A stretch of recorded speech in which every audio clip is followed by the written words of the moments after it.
Welcome back, everybody, to another edition of Public Domain After Dark, in which I read a book out loud and pretend that there are other people out there interested and listening. Um, it's actually pretty therapeutic for me. I like reading out loud. Um, we are currently about to read chapter 4 of H.P. Lovecraft's At the Mountains of Madness, godfather of American horror. Uh, we are about to read chapter 4. So we're 3 chapters in, and Dyer and Danforth and most of the team are back. They're back in Miskatonic, Rhode Island.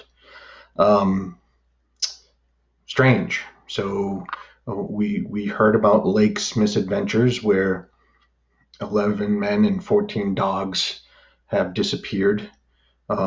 We heard about the missing uh, elder ones, the complete specimens who completely went missing, and the incomplete specimens that were mysteriously buried, almost as if they were put into graves. And so now Dyer is adamant about suddenly revealing the story that he hid, which was um, the expedition that he and Danforth took in that other plane, where they flew into the mountains and then came back out and refused to say what they saw. But now there is another expedition that is about to go down into the Antarctic, and they are adamant that nobody go back there for some strange reason.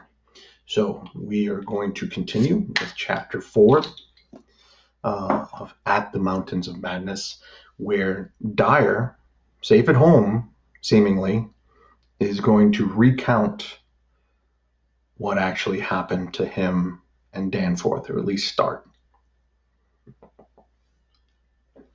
Uh, all right. Chapter 4. It is only with vast hesitancy and repugnance that I let my mind go back to Lake's camp and what we really found there, and to that other thing beyond the frightful mountain wall. I am constantly tempted to shirk the details, and to let hints stand for actual facts and inelucidable deductions. I hope I have said enough already to let me glide briefly over the rest, that is, of the horror at the camp. I have told of the wind-ravaged terrain, the damaged shelters, the disarranged machinery, the varied uneasiness of our dogs, the missing sledges and other items, the deaths of men and dogs, the absence of Gedney, and the 6 insanely buried biological specimens, strangely sound in texture for all their structural injuries, from a world 40 million years dead. I do not recall whether I mentioned that upon checking up the canine bodies we found one dog missing. We did not think much about that till later. Indeed, only Danforth and I have thought of it at all. The principal things I have been keeping back relate to the bodies, and to certain subtle points which may or may not lend a hideous and incredible kind of rationale to the apparent chaos. At the time I tried to keep the men's minds off these points, for it was so much simpler, so much more normal, to lay everything to an outbreak of madness on the part of some of Lake's party. From the look of things, that Damon mountain wind must have been enough to drive any man mad in the midst of this center of all earthly mystery and desolation. The crowning abnormality, of course, was the condition of the bodies, men and dogs alike. They had all been in some terrible kind of conflict, and were torn and mangled in fiendish and altogether inexplicable ways. Death, so far as we could judge, had in each case come from strangulation or laceration.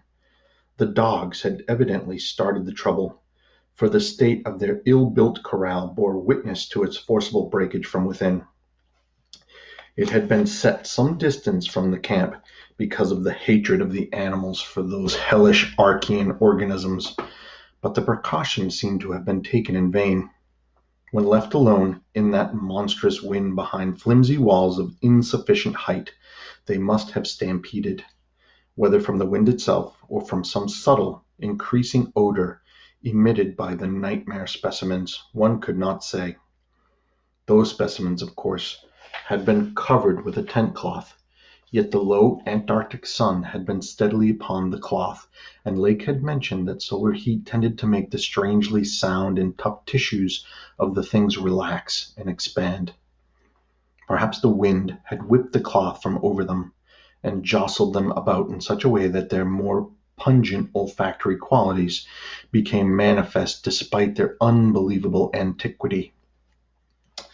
But whatever had happened, it was hideous and revolting enough. Perhaps I had better put squeamishness aside and tell the worst at last. Though with a categorical statement of opinion, based on the first-hand observations and most rigid deductions of both Danforth and myself, that the then missing Gedney was in no way responsible for the loathsome horrors we found. I have said that the bodies were frightfully mangled. Now I must add that some were incised and subtracted from in the most curious, cold-blooded, and inhuman fashion. It was the same with dogs and men. All the healthier, fatter bodies, quadrupedal or bipedal, had had their most solid masses of tissues cut out and removed as by a careful butcher, and around them was a strange sprinkling of salt, taken from the ravaged provision chests on the plains, which conjured up the most horrible associations. The thing had occurred in one of the crude aeroplane shelters from which the plane had been dragged out, and subsequent winds had effaced all tracks which could have supplied any plausible theories. Scattered bits of clothing, roughly slashed from the human incision subjects, hinted no clues. It is useless to bring up the half-impression of certain faint snow prints in one shielded corner of the ruined enclosure, because that impression did not concern human prints at all, but was clearly mixed up with all the talk of fossil prints which poor Lake had been giving throughout the preceding weeks. One had to be careful of one's imagination in the lee of those overshadowing mountains of madness. Okay, so bodies were butchered and seem to have been salted.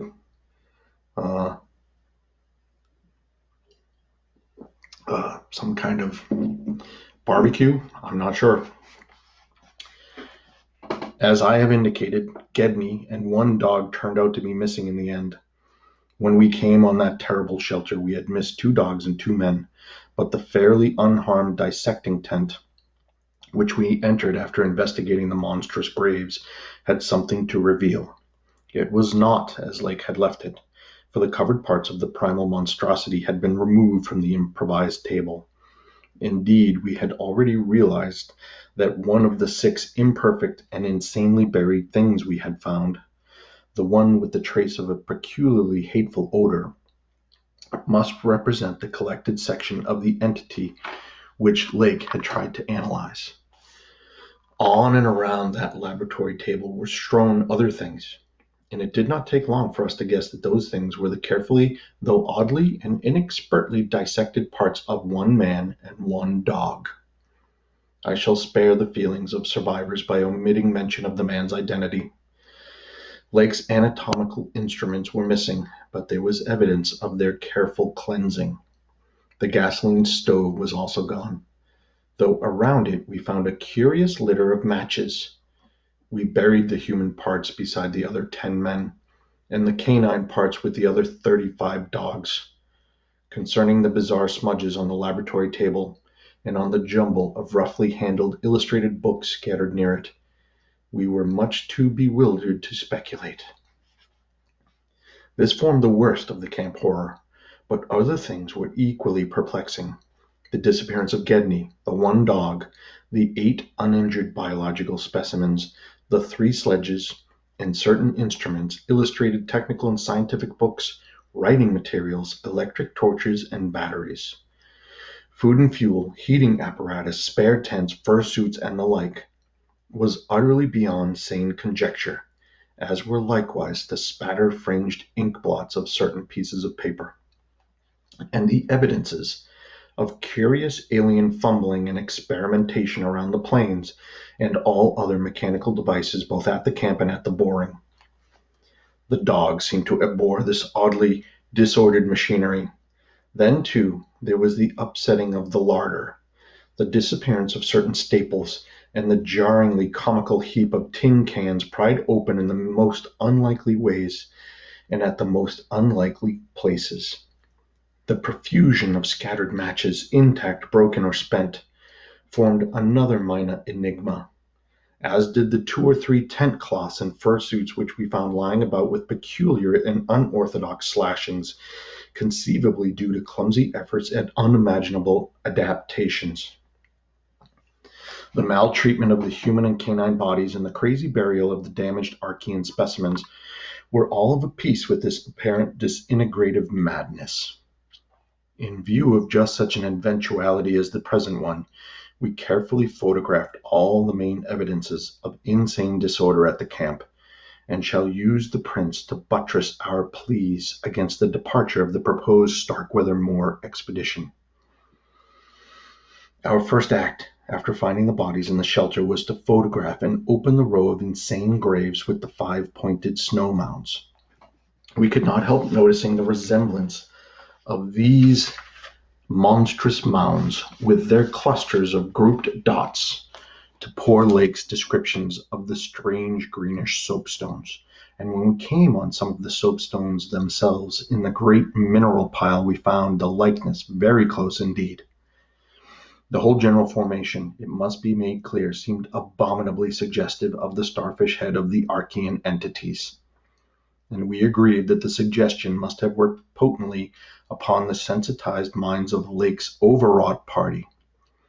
Our own first sight of the actual buried entities formed a horrible moment, and sent the imaginations of Peabody and myself back to some of the shocking primal myths we had read and heard. We all agreed that the mere sight and continued presence of the things must have cooperated with the oppressive polar solitude and Damon Mountain wind in driving Lake's party mad. It should be noted they keep referencing these sort of primal myths, and H.P. Lovecraft worked in kind of like the Avengers, where there's a bunch of different movies, but they're all related. All of his books seem to relate, and there's mention of things like Cthulhu and the Necronomicon. So all of these kind of came from his collected works. He kind of lived in his own world, and he built it from there. So that's why they sort of keep popping up here in the book. For madness, centering in Gedney as the only possible surviving agent, was the explanation spontaneously adopted by everybody so far as spoken utterance was concerned, though I will not be so naive as to deny that each of us may have harbored wild guesses which sanity forbade him to formulate completely. Sherman, Peabody, and McTighe made an exhaustive aeroplane cruise over all the surrounding territory in the afternoon, sweeping the horizon with field glasses in quest of Gedney and of the various missing things, but nothing came to light. The party reported that the Titan barrier range extended endlessly to the right and left alike, without any diminution in height or essential structure.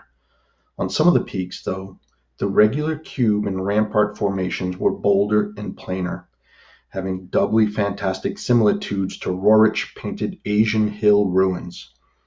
The distribution of cryptical cave mouths on the black snow-denuded summits seemed roughly even as far as the range could be traced.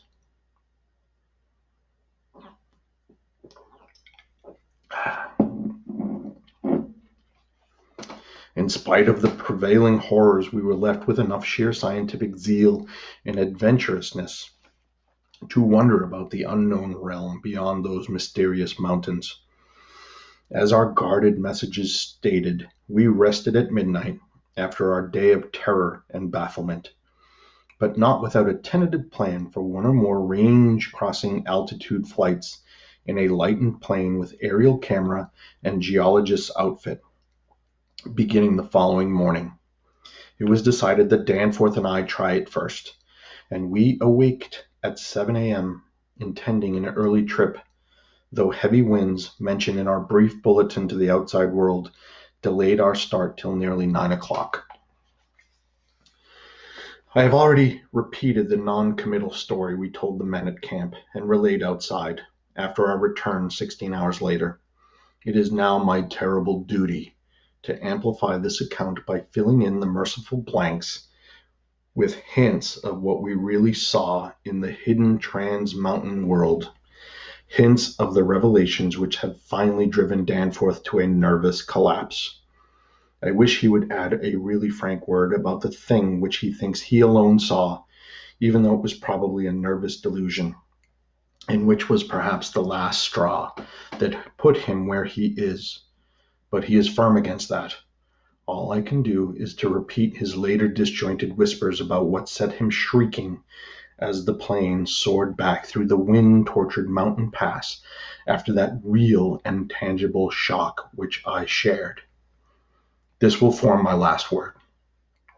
If the plain sign of surviving elder horrors in what I disclose be not enough to keep others from meddling with the inner Antarctic, or at least from prying too deeply beneath the surface of that ultimate waste of forbidden secrets and unhuman aeon-cursed desolation, the responsibility for unnameable and perhaps immeasurable evils will not be mine.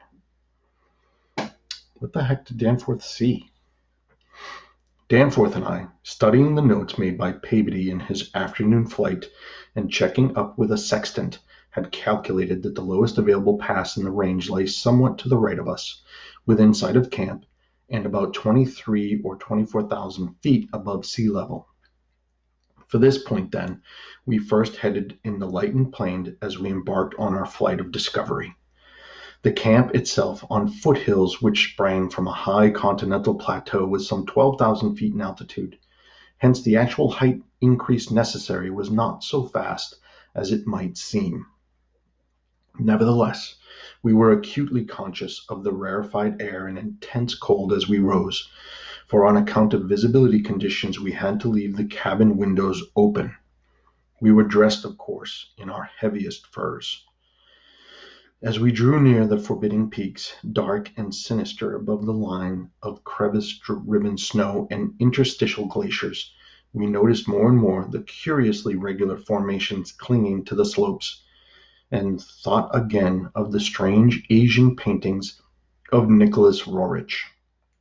The ancient and wind-weathered rock strata fully verified all of Lake's bulletins, and proved that these hoary pinnacles had been towering up in exactly the same way since a surprisingly early time in Earth's history, perhaps over 50 million years. How much higher they had once been, it was futile to guess, but everything about this strange region pointed to obscure atmospheric influences unfavorable to change, and calculated to retard the usual climatic processes of rock disintegration. But it was the mountain-side tangle of regular cubes, ramparts, and cave mouths which fascinated and disturbed us most. I studied them with a field glass and took aerial photographs whilst Danforth drove, and at times relieved him at the controls, though my aviation knowledge was purely an amateur's. In order to let him use the binoculars, we could easily see that much of the material of the things was a lightish Archean quartzite, unlike any formation visible over broad areas of the general surface, and that their regularity was extreme and uncanny to the extent which poor Lake had scarcely hinted. As he had said, their edges were crumbled and rounded from untold aeons of savage weathering, but their preternatural solidity and tough material had saved them from obliteration. Many parts, especially those closest to the slopes, seemed identical in substance with the surrounding rock surfaces. The whole arrangement looked like the ruins of Machu Picchu in the Andes, or the primal foundation walls of Kish as dug up by the Oxford Field Museum expedition in 1929, and both Danford and I obtained the occasional impression of separate cyclopean blocks, which Lake had attributed to his flight companion Carol. How to account for such things in this place was frankly beyond me, and I felt queerly humbled as a geologist. Igneous formations often have strange regularities, like the famous Giant's Causeway in Ireland, but this stupendous range, despite Lake's original suspicion of smoking cones, was above all else non-volcanic in evident structure. The curious cave mouths, near which the odd formations seemed most abundant, presented another, albeit a lesser, puzzle because of their regularity of outline. They were, as Lake's bulletin had said, often approximately square or semicircular, as if the natural orifices had been shaped to greater symmetry by some magic hand. Their numerousness and wide distribution were remarkable, and suggested that the whole region was honeycombed with tunnels dissolved out of limestone strata. Such glimpses as we secured did not extend far within the caverns, but we saw that they were apparently clear of stalactites and stalagmites. Outside those parts of the mountain slopes adjoining the apertures seemed invariably smooth and regular, and Danforth thought that the slight cracks and pittings of the weathering tended towards unusual patterns. Filled as he was with the horrors and strangeness discovered at the camp, he hinted that the pittings vaguely resembled those baffling groups of dots sprinkled over the primeval greenish soapstones, so hideously duplicated on the madly conceived snow mounds above those 6 buried monstrosities. We had risen gradually, and flying over the higher foothills and along toward the relatively low pass we had selected. As we advanced, we occasionally looked down at the snow and ice of the land route, wondering whether we could have attempted the trip with the simpler equipment of earlier days. Somewhat to our surprise, we saw that the terrain was far from difficult as such things go, and that despite the crevices and other bad spots, it would not have been likely to deter the sledges of a Scott, a Shackleton, or an Amundsen. Some of the glaciers appeared to lead up to wind-bared passes with unusual continuity, and upon reaching our chosen pass, we found that its case formed no exception.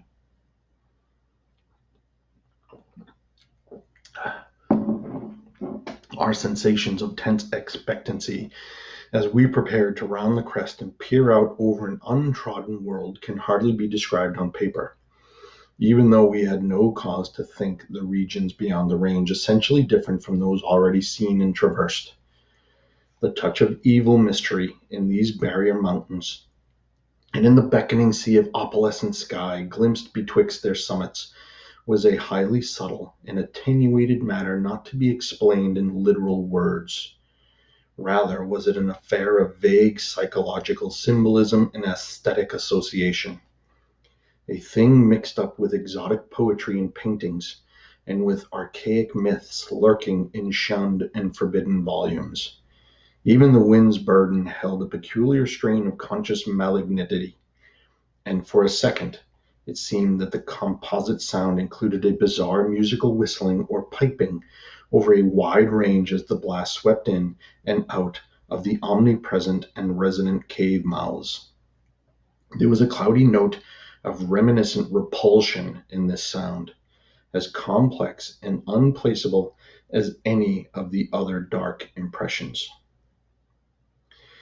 We were now, after a slow ascent, at a height of 23,570 feet according to the aneroid, and had left the region of clinging snow definitely below us. Up here were only dark, bare rock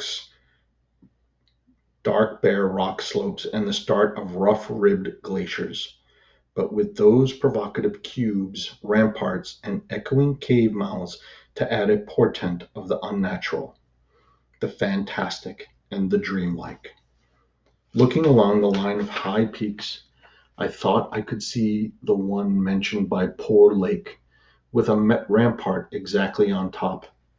It seemed to be half lost in a queer Antarctic haze, such a haze, perhaps, as had been responsible for Lake's early notion of volcanism. The pass loomed directly before us, smooth and windswept between its jagged and malignly frowning pylons. Beyond it was a sky fretted with swirling vapors and lighted by the low polar sun, the sky of that mysterious farther realm upon which we felt no human eye had ever gazed.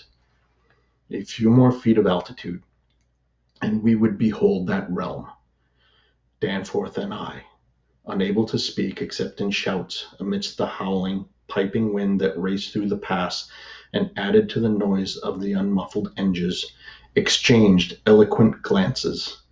And then, having gained those last few feet, we did indeed stare across the momentous divide and over the unsampled secrets of an elder and utterly alien Earth. Okay. All right. So that is the end of chapter 4. They're flying up and over the mountains. Actually, I just realized that all these people are from New England, Rhode Island. I should probably be reading that in a New England accent. I don't know if that would work with his writing. Sound included a bizarre musical whistling or piping over a wide range of the blast swept in and out of the omnipresent and resonant cave mouths. There was a cloudy note of reminiscent repulsion in the sound, as complex and unplaceable as any other dark impressions. Yeah, not as good. Anyway, join us next time when we continue as they crest over the mountains and head into wherever it is they're heading in chapter 5. Thanks again for joining, and stay safe, stay home, wash your hands, and have a good one. Bye.